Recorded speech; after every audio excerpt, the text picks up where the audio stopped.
What it do, what it do. It's your boy Justin J. Will, whatever you want to call me. One time for your mind, checking in for the Cheat True podcast. Hope everybody's doing well out there. Hope everybody's all quarantined and all isolated from society because of this coronavirus pandemic, whatever you want to call it. I'm staying isolated to a certain degree, I guess.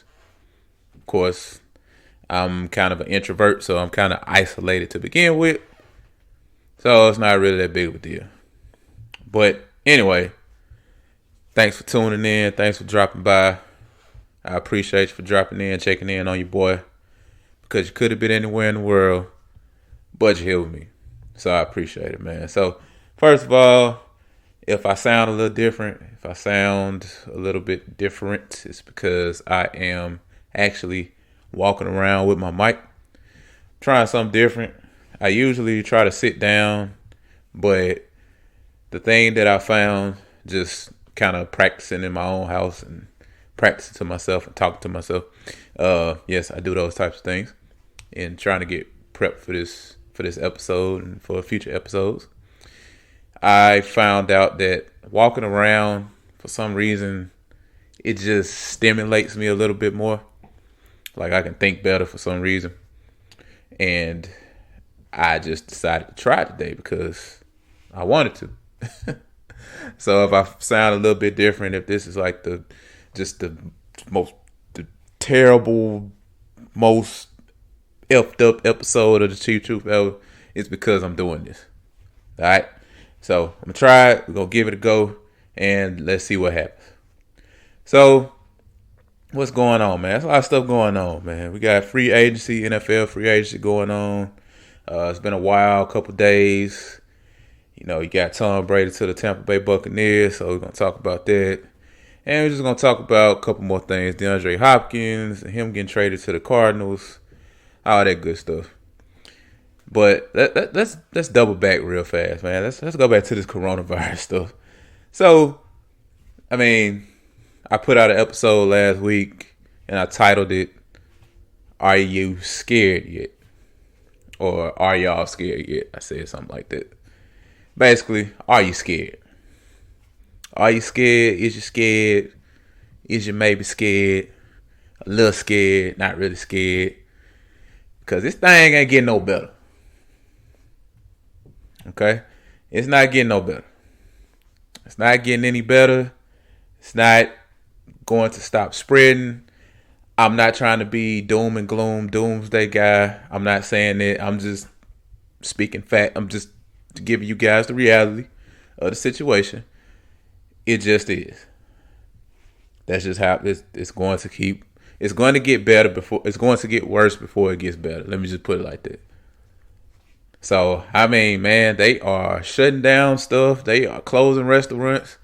Even one of the little newspaper printing companies or whatever around here just laid off some workers.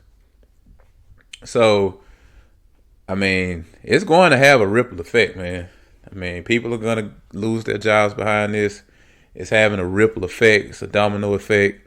You know, the airlines, people don't want to fly anymore because it's such a big risk. International flights limited.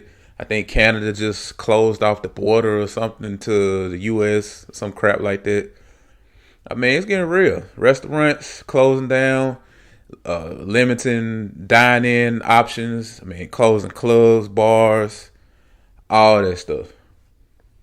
So, I mean, they're shutting stuff down. They're limiting people's interactions with each other, which, I mean, as messed up as it is, as far as people losing their jobs and stuff like that, it is the right thing to do because you do want to limit those big gatherings of people, you know, to try to stop the spread. They basically just want to stop. Man, you guys know what's going on, but it's messed up.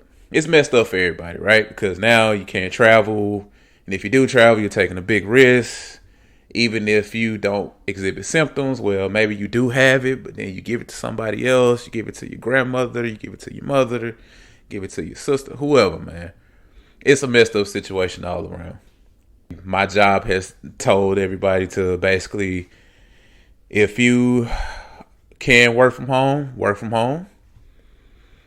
That's what they've told us, and I've been working from home. I actually went into the office today though, because some of the work that I do, I can work from home. Some of the work I do, I need to be at the office.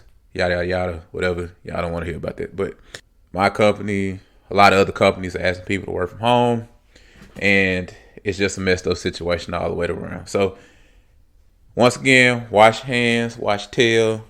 Don't be around rubbing all on people and then rubbing all in your eyes and all that crap right there, man. Be safe, use common sense. And I will say that when I bought a big thing of Germix, when did I buy that Germix for my team? 2 weeks ago, maybe 3 weeks ago.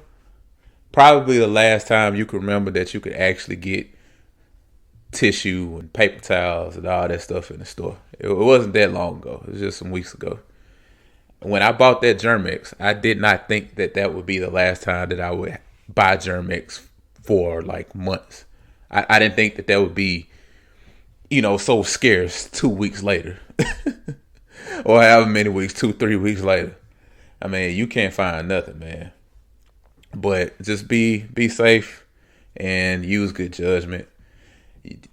Limit your socialness, I guess. Practice social distancing. That's the hot topic. That's the hot phrase nowadays, social distancing. So, anyway, let's talk about free agency, man. Let's talk about your boy Tom Brady, TB12, the golden boy, Mr. 6th round draft pick out of Michigan that nobody ever saw coming.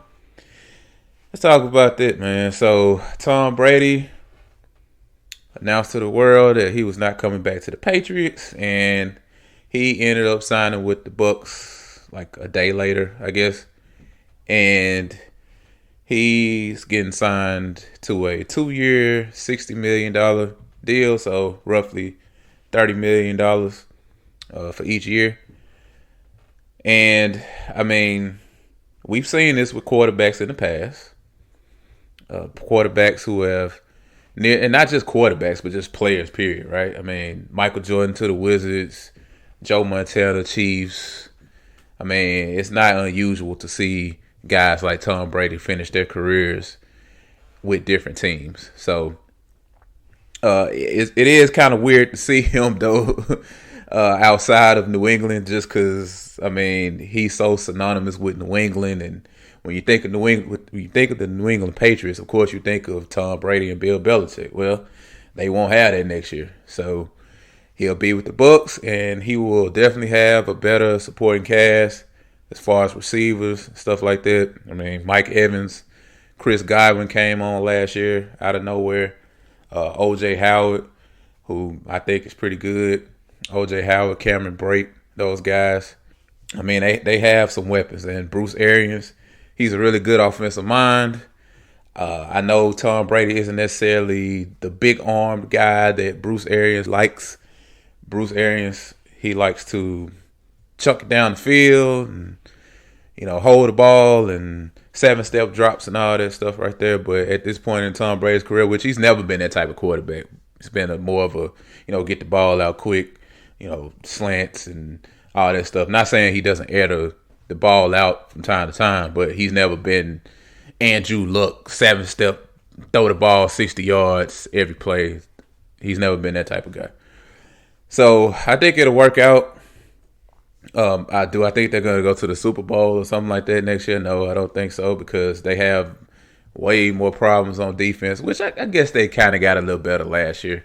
Their run defense was always pretty good last year. Like, that's what they could hang their hat on. But pass defense, they were not that good. Like I said, they got a little better toward the latter part of the year. And I don't know what happened, but they got a little better. But I still think they have some questions defensively. And also, they don't really have a running back. I mean, Ronald Jones in, Peyton Barber in. I mean, those are just guys. Offensive line's pretty good. So I think Tom Brady can make it work. It's just going to be really weird not seeing him in New England. You know what I'm saying? Like, it's just going to be really weird to see him not in New England and to see him in the NFC. I mean, it's another thing, too. He transitioned to another conference. So went from the AFC to the NFC. So he'll be down there battling with Teddy Bridgewater, who just got signed by the Panthers, and Teddy Bridgewater and Matt Ryan and Drew Brees. So should be good for Tampa Bay fans, man, because they haven't really had a lot to cheer for. In all honesty, since they went to the Super Bowl back in the early 2000s. I mean, I really can't remember the last time that they were good. And I could be missing some years. I could be missing something. But, I mean, I really can't remember the last time Tampa Bay was good. So, Tom Brady should definitely bring some relevancy back to their team. I fully expect them to be on TV a lot. Kind of like the New Orleans Pelicans are now with Zion. Well, not now because the NBA has canceled the season, but I mean, you saw how much like the Pelicans were on TV this year. I mean, and that was because of Zion. That wasn't by mistake. That was because of Zion. So I fully expect them to probably have some primetime games and stuff like that this year that they wouldn't have had last year, and that's because of Tom Brady. So I ain't hating on the deal. Tom Brady can do whatever he wants to do, I guess. 42 years old, 52 years old, however old he is. And I think it was a good signing for Tampa Bay. So hopefully they can make something out of it. So in other news, we also had DeAndre Hopkins get traded from the Houston Texans to the Arizona Cardinals for a 4th-round pick, 2nd-round pick, and David Johnson, the running back for the Arizona Cardinals, who once upon a time was pretty good, but he's been very injured, and he hasn't really been that good lately. And Kenyon Drake pretty much came in and took his job. So they were more than happy to get rid of him and get rid of that contract. And also get a star wide receiver, right? I mean, DeAndre Hopkins is arguably the best wide receiver in the league. So the fact that they can give their young quarterback, Kyler Murray, another weapon, a legit number 1 receiver, that's good for them. Now, I don't want to focus on Arizona. I want to focus on Houston, because Bill O'Brien is not a good GM. I don't think he's that good of a coach. Now, I have defended Bill O'Brien in the past because I felt like people kind of gave him a hard time, and the fact that he was dealing with the quarterbacks that he was dealing with, and he was still winning to a certain degree and going to the playoffs, I couldn't blame him. Now, I think some of that had to do with the division. The AFC South has never really been that good lately. I guess the Jaguars were pretty good when they had that defense, but they haven't really been that good. I mean, as far as like powerhouse divisions, let me put it like that. Maybe I won't disrespect them, but as far as like powerhouse divisions where it's like, oh my God, everybody's winning 10 games or something like that. Like the AFC they haven't been like that for a while, and I can't remember the last time that they were like a powerhouse division. So I think some of it had to do with that, but I mean, I can't blame the guy. I mean, you can only play with what you're given. You can only play the cards that you were dealt, right? And so I gave him some respect in that regard, but him as a GM, no. And this is the thing. I don't understand, like, what makes an organization say, hey, this guy's a head coach, we'll make him the head coach, and you know what? Screw it. We'll make him the general manager as well. I don't understand what that thought process is, or why they figure that, hey, just because somebody's a head coach, that automatically makes them a good general manager. I don't know. I mean, Stephen A. has the joke that he doesn't know what kind of pitches Bill O'Brien has, or what kind of, I don't know what he has, man. But the fact that he's able to do this, and the fact that they put him in this position of power, is baffling. It is baffling, man. I mean, some of the moves he's made, the DeAndre Hopkins, I mean, you've literally just traded away, if not your best player. I mean, I think he's their best player. I mean, don't give me J.J. Watt, who's hurt every damn game. don't give me. Don't get me wrong. Deshaun Watson's pretty good. I don't think he's their best player. I mean, who else on that team is their best player? I mean, it's DeAndre Hopkins. It's hot, man. It's hot. Point blank, period.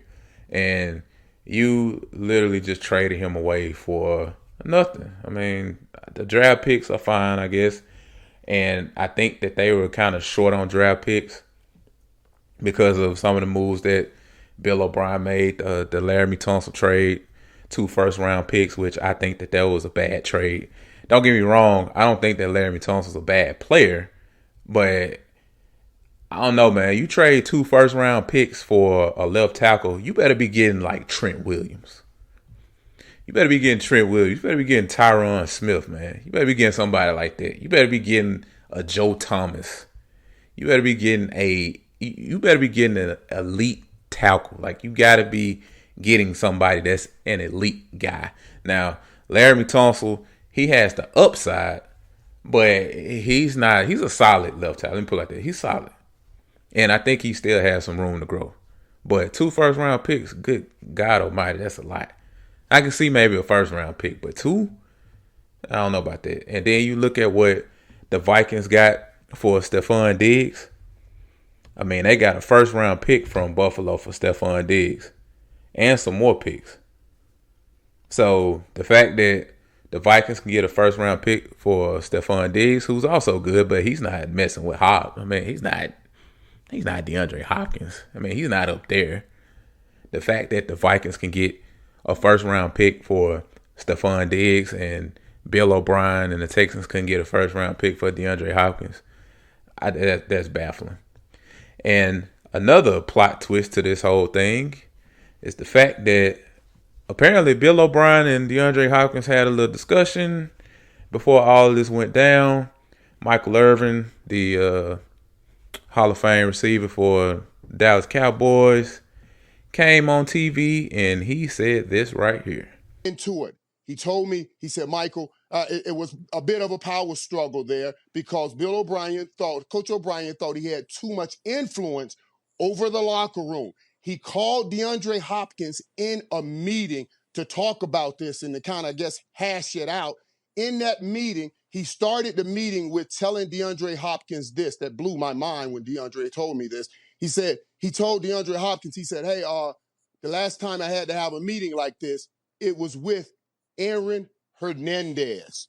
I was like, what? He put in Aaron Hernandez in this meeting? He said, yes, he did. He said, Michael, that blew my mind that he would even bring that up. I've never been in any trouble. I don't know why would he equate me with Aaron Hernandez. And from there, the meeting just deteriorated. You know, he got into talking about DeAndre Hopkins because DeAndre Hopkins has a few kids and from different women. And he said, he told DeAndre he doesn't like that he has his baby mamas around sometimes. And from that, I think the relationship just went bad. And thus, we got a trade of DeAndre Hopkins from Houston for basically, like I said earlier, a ham sandwich, all because of that relationship. So a few things to digest here. First of all, the Aaron Hernandez thing was weird.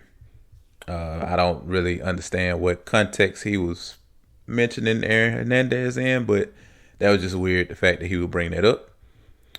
Second of all, I don't necessarily have a problem with him speaking on his baby mamas if he was saying, you know what, I want to enforce some ground rules. I want to enforce some borders, some boundaries or whatnot. Hey, I don't want them being around, and this is for everybody. This isn't just for DeAndre Hopkins. This is for everybody. I don't like that. I feel like it's distracting. I feel like, it could be a detriment to the team.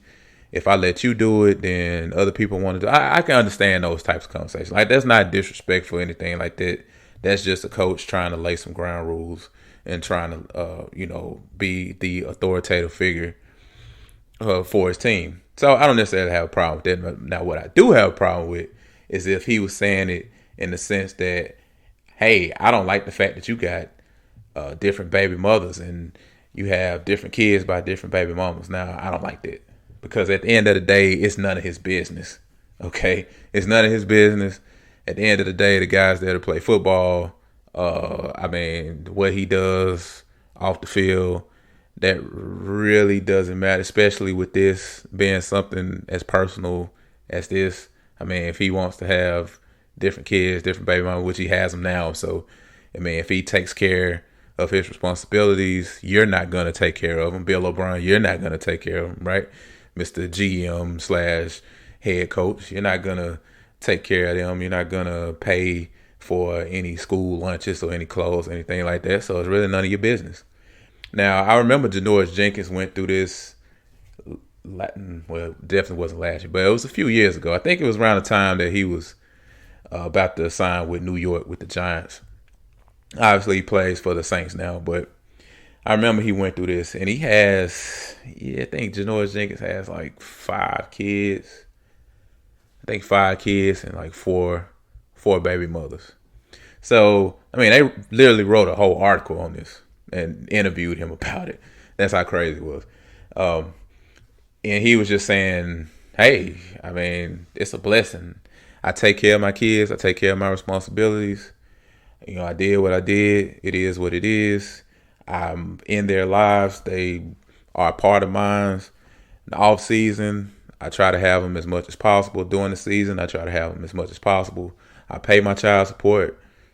And at the end of the day, I can't change the fact that, you know, I got kids by different baby mothers. I'm just doing what I have to do as a father. So he was just like, it is what it is. And, you know, people made a big deal out of it or whatnot. And when he was coming out the draft too. So, but at the end of the day, DeAndre Hopkins that's his business. Now, I think that Bill O'Brien is going to get fired. I think that he is really going to get fired because this interview, I mean, he hasn't denied it. DeAndre Hopkins hasn't denied it. DeAndre Hopkins came out and was like, yeah, people are blowing this way out of proportion. Sent a little tweet out saying that, but I think that Bill O'Brien is like, he's going to get fired because he's going to lose the locker room behind this one. I just think he's going to lose the locker room behind this one. The people are not going to like this. Deshaun Watson is not going to like this. He doesn't like it, I'm pretty sure right now. The other players are not going to like this, especially being that DeAndre Hopkins is gone, and then you hear the stuff that's coming out, you know, as far as like this whole conversation. They're not going to like that. So I think that Bill O'Brien, the time is ticking on Bill O'Brien.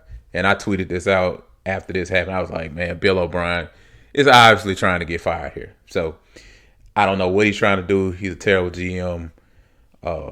I feel for Deshaun Watson, man. I feel for him because I think that they are wasting his prime years. They are wasting his prime years. And for some reason, regardless of the trades that they made, I mean, Larry Tunsil played okay. He had some penalties last year. He isn't that elite tackle, which I guess there aren't a lot of those. But given that you gave up 2 first-round picks for him, I mean, that's what you want, right? I mean, you need to find that guy that's a staple. You need to find the Trent Williams of the world. You need to find the Tyron Smith. You know, these Walls, the Joe Thomases of the world. You got to find these guys that can protect his blind side. And unfortunately, Deshaun Watson still getting hit too much. Now, some of that's on him because he holds the ball a long time. But he's still getting hit too much, man. Remember Deshaun Watson got so hurt one time? It wasn't this past year, but it was the year before. He couldn't even fly. Like, he had to take a bus home. Like, he couldn't even fly. He had to get on the bus. That was crazy. That's just crazy to think about. So, they're not protecting. They're wasting Deshaun Watson's prime years. I don't know what they're going to do at wide receiver. I mean, they got Kenny Stills. They got Will Fuller, who I like. But the dude is always hurt. And from time to time, he can have a case of the dropsies like a lot of dudes who can run real fast. Yeah, I don't know what they're going to do. Maybe they target somebody in the draft. Maybe they go after a free agent, Emmanuel Sanders or somebody who actually went to SMU. But I don't know. I don't know what they're going to do. But I think it's messed up what Bill O'Brien did. And, you know, I'm rooting for DeAndre Hopkins. I like his story. If you guys don't know about his mom is blind. Got blinded in some just horrific case of jealousy by some woman It's crazy, man. He just seems to be a humble guy, man. Just a real humble guy. Takes care of his family, does his work, goes out there, works his ass off, and it has definitely paid dividends. Now, there have also been conversations, reports or whatnot that he wanted a new contract. Okay, so what? I mean, everybody wants a new contract. I mean, he had 3 years left on his deal. You don't just give in. You don't just trade the guy away just because he wanted a new contract or whatnot. And he deserved it. I mean, if anybody deserved it, he deserved it. And I'm pretty sure Arizona's going to give him a new contract extension or whatnot and give him some more money. So that works out for him. So I'm rooting for Hop, man, and I think that Bill O'Brien. I think the time bomb is ticking on Bill O'Brien because I honestly think he lost the locker room behind this one. What else I want to talk about here before I end this? Let's talk about Nick Foles, man. Your boy Nick Foles. So Nick Foles got traded to the Bears. Man, that was quick. I mean, that was quick, boy. That was quick. Seemed like just yesterday, Nick Foles was running through the playoffs with his woes and winning Super Bowls. But now they can't pay to sit him down fast enough. So got traded to the Bears for a 4th round pick, if I'm not mistaken. And he will go up there to compete with Mitch Trubisky. Kind of push Mitch Trubisky, I guess. Now, my thing is, I just wonder how motivated Nick Foles is to play football at this point. I mean, you got to remember, Nick Foles, his career has basically been a roller coaster now. I mean, it has. You look at what he's been through when he came in the league. This big guy big guy, strong arm guy out of Arizona State. Arizona, Pac-10, Pac-12, whatever it was called at the time. And you look at where he came from. Remember the glory year with Chip Kelly and throwing 2 interceptions and just having a record-setting year. Went there and then went to the Rams and then went to the Eagles, and he was about to retire. And I think he went to the Chiefs, if I'm not mistaken. I mean, he's kind of been all over the place. But his career has been a roller coaster. I just wonder how motivated he is to play football at this point. Maybe he's motivated enough to get some money, but not necessarily motivated enough to go out there and try to, will the team to a win or go out there and really compete with Mr. Trubisky. I think that he's satisfied with just being a backup now and collecting some checks and just being there just in case. I mean, you look at what happened in Jacksonville. He got hurt. He was out for the majority of the year, and then when he came back, it wasn't quite right, and he sucked, and he got benched. I mean, he has endured a lot in his career. So, I mean, it wasn't that long ago that he received that big-ass contract, and I think he had, at the time, that was, the most guaranteed money ever. Either the most guaranteed money ever for any position or the most guaranteed money ever for a quarterback. I mean, it wasn't that long ago. So, I just wonder how motivated he is to play football, man. Doesn't mean he's going to retire or anything like that, but given how much he's been through and just how his career has went, just the ups and downs, at this point, I wonder if he's just satisfied with collecting checks, man. But that just goes to show you how quickly things can turn. I mean, things can turn quick. I mean, you look at, I'm going to make a light comparison. You look at this coronavirus stuff. I mean, that was quick. I mentioned this in the last podcast, but it's so true. Before you know it, things can flip. It can flip just that fast.